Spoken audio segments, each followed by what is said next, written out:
Diseminasi Permendagri PPPA sosialisasi SOP pelayanan terpadu TPPO dan cegah resiko reviktimisasi.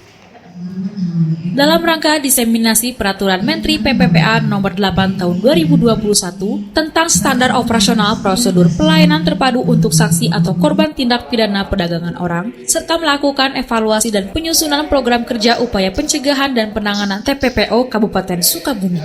Pemerintah daerah Kabupaten Sukabumi melalui Dinas Pemberdayaan Perempuan dan Anak Kabupaten Sukabumi bekerjasama dengan International Organization for Migration menyelenggarakan rapat koordinasi gugur tugas pencegahan dan penanganan tindak pidana perdagangan orang tingkat Kabupaten Rabu 19 Januari 2022. Dalam sambutannya melalui Zoom Meeting, Deputi Bidang Perlindungan Hak Perempuan Kementerian PPPA Ratna Susianawati menyebut bahwa hal baik yang dilakukan pemerintah Kabupaten Sukabumi menjadi catatan penting untuk disampaikan ke daerah lain, apalagi pencegahan dan penanganan TPPO di Kabupaten Sukabumi sampai ke tingkat desa.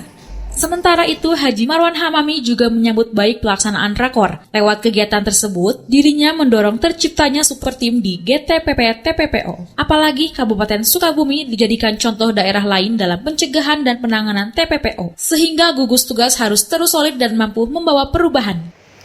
Kegiatan hari ini dalam rangka rakor untuk bagaimana mempersiapkan, terutama di Kabupaten Sukabumi, penanganan bagi persoalan-persoalan perempuan dan anak, di mana persoalan ini terus setiap tahun muncul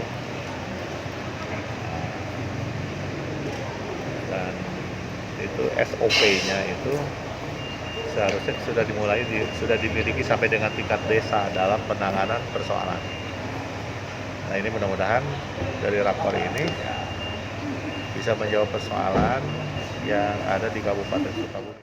Dari rakor ini dicari ruang untuk bisa mengeliminasi persoalan tadi. Kenapa juga kan kaum perempuan sampai harus bekerja keluar itu kan memang di kitanya tidak ada pekerjaan misalnya kayak gitu. Apa yang harus dilakukan di daerah, terutama di desa, makanya kenapa Bapak Presiden 60% anggaran desa itu untuk pemberdayaan masyarakat. Tapi kadang-kadang kepala desa itu tidak paham juga, larinya ke infrastruktur terus. Padahal yang diinginkan pemberdayaan itu supaya mereka tidak bekerja keluar. Ini SOP ini di rakor ini mudah-mudahan dipegang oleh dinasnya, dipegang oleh kecamatan, dipegang oleh desa.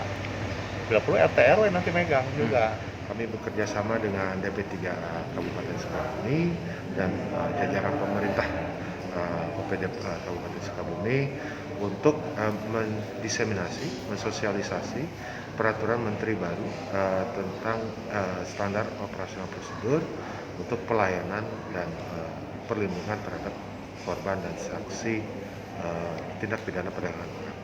Tujuannya tentunya seperti dikatakan Pak Bupati untuk mengurangi atau kalau bisa menghapus risiko reviktimisasi atau pengorbanan kembali ya, terhadap korban TPPO karena yaitu faktor-faktor ekonomi, faktor-faktor pada dasarnya faktor ekonomi dan pekerjaan yang menyebabkan para pekerja migran Indonesia yang berasal dari Sukabumi pergi ke luar negeri menjadi korban, kembali lagi tidak ada pekerjaan, pergi lagi, reviktimisasi.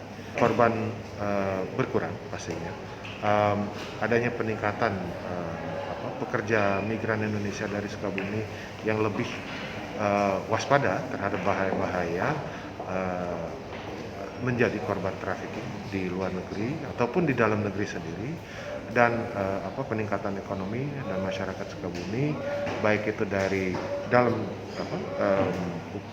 penghasilan dalam kabupaten ataupun remitansi pengiriman uang kembali dari pekerja migran Sukabumi ke luar negeri itu meningkat.